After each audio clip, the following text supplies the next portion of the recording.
नमस्कार विद्यार्थियों, स्वागत है आप लोगों का उत्कर्ष सर्चिंग क्लासेस के यूट्यूब चैनल पे। स्वागत है सभी बच्चों का आज के सेशन में, जिसका सेशन का कंसेप्ट है कि सफलता की कहानी, सफल अभ्यर्थी की जुबानी। बिल्कुल, आज मैं अपने नॉर्थ सेट के एस्पिरेंट जिसने पूरे रैंक ऑल ओवर इंडिया में 26 रैंक से सफलता हासिल की है, उस बच्चे से बात करवाऊंगा मैं आप लोगों की।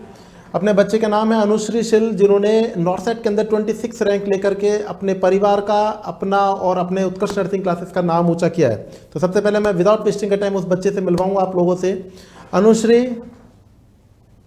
Yes sir. Very very congratulation to you, जो आपने नॉर्थ सेट के अंदर 26 रैंक को हासिल किया। सबसे पहला मेरा क्वेश्चन यही रहेगा बेटा कि कैसा फील हो रहा है आप लोगों को कि आपने 26 रैंक जब हासिल की तो आपको कैसा फील हुआ?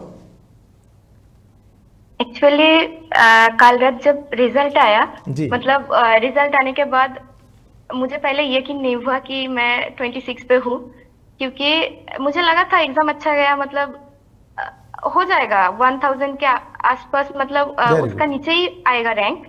लेकिन 26 आएगा ये मुझे नहीं पता था, तो मैंने रिजल्ट को क्रॉस वेरीफाई करने के लिए मेरे पेरेंट्स को दे दिया कि आप एक बार देख लो कि ये आया है या नहीं, वेरी गुड। क्योंकि सच में यकीन करना बहुत मुश्किल हो रहा है मेरे लिए वो लाइफ। अभी तो। बिल्कुल। और सर, मतलब अभी क्या ही कहूँ, मतलब आप सब लोग थे मेरे साथ, इसलिए अब यहाँ पे हूँ। बेटा, तो thank you so much sir. बेटा ये पूरा परिवार आपके संग में है और मेरे को इतनी खुशी हुई है कि आपने इस छोटी सी उम्र के अंदर इतना बड़ा जगह हासिल करी। आपने, मुझे बहुत खुशी हुई कि आप आप भी CHO वर्क कर रहे हैं ना, CHO वर्क कर रहे हैं ना, कम्युनिटी हेल्थ ऑफिसर में। हाँ हाँ हाँ हाँ हाँ, हाँ, मैं बिल्कुल। वेस्ट बंगाल पे हूँ। जी तो CHO में हूँ, मतलब मैं 2022 में पास आउट हुई थी BSc नर्सिंग के जी वेस्ट बेटा। बंगाल से। उसके बाद मैं 2023 का फेब्रुअरी तक मैंने ज्वाइन कर ली थी CHO पे। जी तो बेटा। उसके बाद ये जो जॉब है ना, ये कॉन्ट्रेक्चुअल है, तो मेरा पहला मोटिवेशन यही था कि मुझे एक परमानेंट, मतलब सिक्योर फ्यूचर के लिए कुछ करना है, इसलिए वेरी गुड। मैंने नॉर्थ के लिए चूज किया। मेरा मतलब वो जो मेरा एम्स है, उसको बिल्कुल थोड़ा बेटा। डाइवर्ट करके इधर आ गया।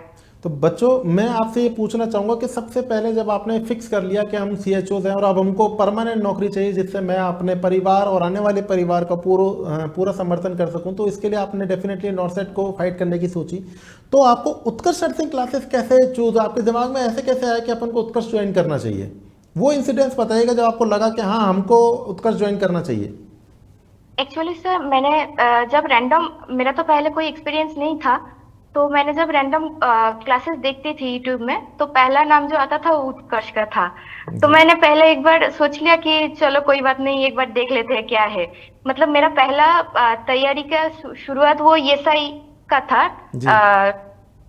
इस CRE का पहले जो ESI का वैकेंसी आया था उसका था। बिल्कुल तो बिल्कुल। मैंने पहले ही एक क्लासेस उधर, माइक्रोबायोलॉजी का शायद आपका, जी माइक्रोबायोलॉजी या फंडामेंटल, मुझे याद नहीं है। जी। तो मैंने वो क्लास ज्वाइन की थी। तो उसके बाद मुझे पता चला कि अगर मैं यहाँ से तैयारियां शुरू करूँ तो मुझे कहाँ से शुरू करूँ, इसके लिए ज्यादा नहीं सोचना पड़ेगा, मतलब कुछ ना कुछ मिल जाएगा इधर से। तो हर सुबह मैं उठती थी और एक बार क्लास को चेक करती थी कि कितना क्लासेस मेरा अभी पेंडिंग है, जो कि मैंने अभी रिव्यू नहीं किया। Very good. मतलब मैं तो मेरा बहुत ही टाइम कम था, तो इसलिए मैंने आपका जो पोलिंग क्लासेस होती थी, जो पोलिंग होती थी क्लास में, लाइव क्लासेस में, मैंने बिल्कुल कभी ज्वाइन नहीं कर पाया। शायद बिल्कुल। एक दो क्लास में की थी। लेकिन बाद में जो रिकॉर्डेड क्लासेस थी सर, मैंने सब कुछ, मतलब 360 डिग्री का जो क्लासेस होती थी जी। और नॉटसेट 7 8, मैंने उसके बाद में जो सीरीज थी, मैंने हर क्लास को अच्छे से कंप्लीट किया। वेरी और गुड। मुझे बहुत ही अच्छा लगा कि वो मतलब रिलेटेड टॉपिक्स, एम्स तो नए नए टॉपिक्स लेके आते हैं, तो जी बेटा। यही नए टॉपिक्स को ढूंढने के लिए जो आप लोगों की हेल्प है, वो मुझे बहुत ही मदद मिली उससे। थैंक यू बच्चों, हमारा वर्क है, हम अपना काम कर रहे हैं, आपका वर्क है, आपने अपना काम किया और पूरे सफलता आप हासिल करी और अपने पूरे सपने भी आपने पूरे के पूरे क्लियर भी किए बेटा। अब अगर मैं आपसे पूछूं कि आप कितने घंटे पर डे क्वेश्चन सेशन निकालते थे, कितने क्वेश्चन प्रैक्टिस करते थे पर डे अपने यूट्यूबर्स के लिए, अपने बच्चों के लिए, कि ये आज आप डेफिनेटली प्रेरणा स्रोत है सभी बच्चे के लिए। आज 26 रैंक हासिल हाँ करना बड़ी बात है। तो बच्चों के आप क्या बताना चाहेंगे कि पर डे कितने क्वेश्चन आप लोगों को सॉल्व करने चाहिए, क्वेश्चन कितने सर, निकालने एक्चुअली चाहिए? मैं यही कहना चाहूंगी कि कितना घंटों में दे रही हूँ, इससे बड़ी बात यह है कि क्वालिटी टाइम कितना मैं दे रही हूँ। मतलब एक टॉपिक अगर मैंने स्टार्ट किया तो उसको खत्म करके ही हम सोएंगे। वेरी गुड बेटा, वो बहुत बढ़िया। चाहे 2 बजे 3 बजे, या मतलब ऐसा कोई ये नहीं, टाइम का बाइंडिंग नहीं था कि 11 आवर्स 12 आवर्स 14 आवर्स। अगर कोई टॉपिक मैंने स्टार्ट किया तो उसको खत्म करके ही आज सोएंगे। वेरी गुड ऐसा बेटा। ही मेरा स्ट्रेटेजी था। और एक स्ट्रेटेजी मुझे मेरा था कि पर डे हम एक टेस्ट देंगे, और कहीं से भी हो सकता है वो टेस्ट, वेरी एक गुड। देंगे प्रैक्टिस सेशन के लिए। और ये कंपटीशन को थोड़ा फोकस करने के लिए, मतलब बहुत सारे अच्छे स्टूडेंट्स होते हैं जिसके बारे में हम लोगों को नहीं पता होता है, जी बेटा। क्योंकि हम खुद ही मानते हैं कि हम बहुत ही अच्छे तैयारी कर रहे हैं, लेकिन जब हम टेस्ट देते हैं तभी पता चलता है कि हम लोगों से बहुत अच्छे स्टूडेंट अभी इंडिया में है, जो कि बिल्कुल सही तैयारियां बात। कर रहे हैं, बहुत अच्छे से कर रही है। बिल्कुल डेफिनेटली मैंने ये दोनों चीज़ों से आपकी सहमत हूँ पूर्णतः, क्योंकि जब मैंने स्टडी करी थी तब भी मैं ये मानता था कि अगर कोई ये बोलता है कि मैंने 8 घंटे पढ़ाई करी, 10 घंटे पढ़ाई करी, नहीं नहीं मैं सर, ऐसा मानता कुछ हूँ नहीं कि था। अगर वो 8-10 घंटे गिन के पढ़ाई कर रहा है तो वो कुछ भी नहीं पढ़ाई कर रहा है। मेरे को भी ये लगता है कि यहाँ पर आप लोगों को कि इस कंडीशन में कि अगर कोई व्यक्ति अपने आप अगर घंटे गिन करके पढ़ाई कर रहा है तो कोई मैटर ही नहीं करता कि वो पढ़ रहा है। पढ़ाई का तो टाइम ही नहीं पता चलता कि कितनी देर पढ़ता है, कब सुबह से दोपहर, दोपहर से शाम हो जाती है, खुद को नहीं पता चल पाता। पूर्णतः सहमत हूँ मैं आपसे। और सेकंड बात के जो अपन टेस्ट देते हैं, टेस्ट अपन को डेली देना चाहिए ताकि अपन अपने आप को एवेल्युएट कर पाएँ कि एक एक हाँ नंबर हाँ पे नौकरी का कितना रुझान होता है। अब आपने खुद ने कहा कि आज 26 रैंक आपने हासिल करी और आपको लग रहा था मैं 1000 रैंक तक हासिल कर लूंगी, लेकिन आपको खुद को नहीं पता चला कि वो 1 2 3 नहीं 4 पता। कौन से क्वेश्चन है जो कि आपको टॉप 100, टॉप 50, टॉप 25 के अंदर ला करके खड़ा कर दिए। ये सब आपकी मेहनत ही है जिन्होंने आपने रेगुलरिटी से पूर्णतया कंटिन्यूटी बनाए रखी बेटा। और और अब सर मैं लास्ट। एक और बात कहना चाहूंगी जी बेटा। कि मुझे थोड़ी वक्त मिल जाए तो, कि हम सोचते हैं कि मेडिकल सर्जिकल या ऑब्स गायनी या पीडियाट्रिक या साइकियाट्रिक से मेजर सब्जेक्ट से क्वेश्चन आएगा। जी लेकिन अगर कोई स्टूडेंट माइनर सब्जेक्ट्स पे फोकस करे, मतलब रिसर्च, और इस टाइम नॉर्सेट मेंस पे जो कम्युनिटी से क्वेश्चन आया, मैं जी सीएचओ हूँ इसलिए मुझे बहुत ही मदद मिली कि मैं इस जॉब रिलेटेड जो क्वेश्चन है जो वहाँ पे मैं अटेंड कर सकती हूँ। जी तो मैं यही कहूंगी स्टूडेंट से कि जो तैयारियां कर रहे हो वो बहुत अच्छे से करना, और एक बात पे फोकस करना कि माइनर सब्जेक्ट्स जो है उसके बारे में थोड़ा सोचना, मतलब वही नंबर माने स्कोर गेनिंग मार्क्स होता है। मतलब बिल्कुल रिसर्च पे जो 1-2 नंबर आती है और मैनेजमेंट पे जो 1-2 नंबर आती है, अगर वो मिल जाए ना तो बहुत ही मदद मिल जाती है मुझे, बिल्कुल बेटा, मैं पूर्णतः शायद सहमत स्टूडेंट को। हूँ। अपने स्टूडेंटों से भी मैं कहना चाहूँगा, उन्होंने आरबीआई में देखा होगा कि ये रिसर्च हुआ, मैनेजमेंट हुआ, हालांकि ये शॉर्ट नंबर के आते हैं, 1 या 2 नंबर का आते हैं, लेकिन अगर हाँ बात हाँ करें ये सिलेक्शन के अंदर स्कोरिंग रखता है, ये आपका सिलेक्शन करवा सकता है। बिल्कुल डेफिनेटली सभी बच्चों से मैं ये बात बच्चे की कहना चाहूँगा कि जो हमारे अनुश्री स्टूडेंट है वो आप सबसे भी कहना चाहते हैं कि जो माइनर सब्जेक्ट होते हैं उनको भी आप लोगों को संग में कवर करके रखना है। ये नहीं कि एक बार के लिए बिल्कुल छोड़ देना है, सभी सब्जेक्टों को सभी को बराबर इक्विवेलेंट रख के रखना है, कॉन्फिडेंस पूरी तरीके से बनाए रखना है, कंसिस्टेंसी बनाए रखनी है जिस प्रकार से हमारी बच्ची ने पूरे बनाए रखी है। और इसी प्रकार से कंटिन्यूसली अगर बनाए रखेंगे तो आज नहीं तो कल डेफिनेटली आपका सिलेक्शन जरूर होगा अगले बार क्योंकि डेफिनेटली। जी बेटा। मेजर सब्जेक्ट पे तो सभी स्टूडेंट फोकस करते हैं, मतलब वो रेगुलर क्वेश्चन सबको पता होता है, जी लेकिन जो एक्सेप्शनल क्वेश्चन होता है ना, मैंने यही रिव्यू लिया एग्जाम सेंटर से बाहर आने के बाद जी कि कम्युनिटी से जो क्वेश्चन आया, मतलब वो क्वेश्चन बहुत ही डीप था। जी मतलब कम्युनिटी रिलेटेड जो क्वेश्चंस था, एक सीएचओ के अलावा उसके बारे में रेगुलर स्टूडेंट को नहीं पता होगा।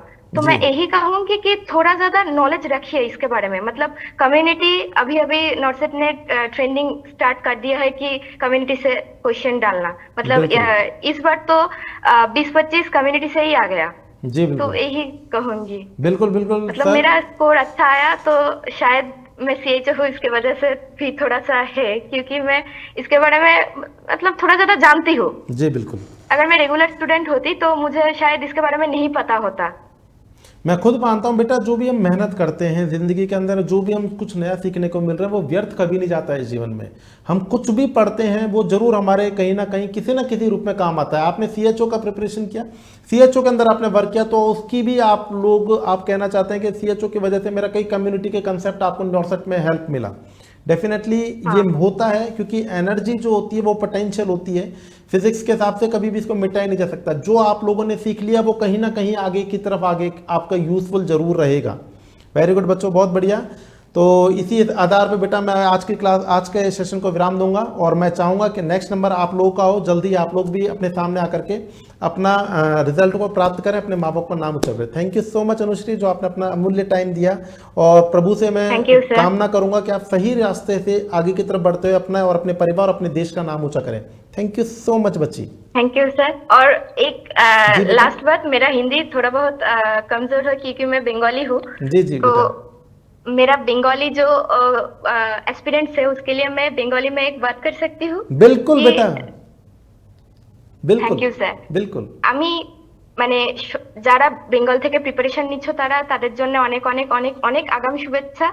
আর এটাই বলবো যে আমরা বেঙ্গলিরাও এখন আপাতত কম্পিটিশনে নেমেছি, আমাদের স্টেটেও ভ্যাকেন্সির পরিমাণ খুবই কম। তো তোমরা এগিয়ে যাও, ভয় পাওয়ার দরকার নেই যে আমরা বেঙ্গলিরা পিছিয়ে আছি, আমরাও পারবো, এগিয়ে যাও সবাই, এটাই বলবো, মানে ভয় পেও না। बेटा Thank you, sir. इसको हिंदी में ही बोलो प्लीज, प्लीज इसको हिंदी में बोलिए, जो अभी आपने बोला उसको हिंदी में बोलिए प्लीज बेटा।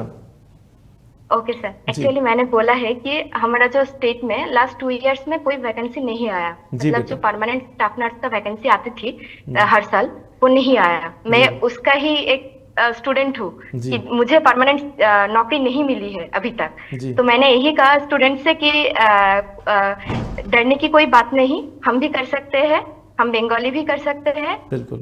तो जो जो एस्पिरेंट्स हो वो आपके एम्स के साथ अपना एम सेट करना, अपना गोल सेट करना, और एम्स के लिए अपना तैयारी स्टार्ट कर देना। क्योंकि पहले ऐसा होती थी कि बंगाल में मतलब हर हॉस्पिटल में अच्छी खासी वैकेंसी आ जाती थी, तो इसलिए स्टूडेंट को बहुत ही मदद मिलती, वो सेंट्रल के एग्जाम के लिए तैयारियां नहीं करती थी। जी बेटा। तो मैंने उन लोगों को बोला है कि इस थिंकिंग को दिमाग से हटा देना और प्रिपरेशन के लिए रेडी हो जाना, क्योंकि अभी हम लोगों का सिचुएशन बहुत ही खराब है, तो हम कर सकते हैं, मतलब वेरी गुड बेटा, अगर हम चाहे तो कर सकते हैं। बहुत अच्छा लगा, आपने बहुत अच्छा सोच रखा अपने सारे कलीग्स के लिए जिन्होंने बंगाली से अपने जो बच्चे सेलेक्ट नहीं हो पा रहे हैं, जहाँ पर परमानेंट वैकेंसी नहीं आ रही, आपने उनको माध्यम से बताने की कोशिश करी कि वी कैन डू इट, ये अपन नॉर्थ सेट क्रैक कर सकते हैं, हम भी प्राप्त कर सकते हैं। तो सभी बच्चों वेरी गुड, थैंक्स बेटा, दिल से सैल्यूट आपके लिए, जो आपने पूरे समाज के लिए इतना अच्छा सोचा बेटा। थैंक यू, दिल से सैल्यूट है बेटा आपके लिए। थैंक यू सो मच बच्ची, आपके Thank उज्जवल you, भविष्य sir. की कामना करता हूँ, प्रभु आपको हमेशा खुश रखे। धन्यवाद बच्चों, थैंक यू सो मच।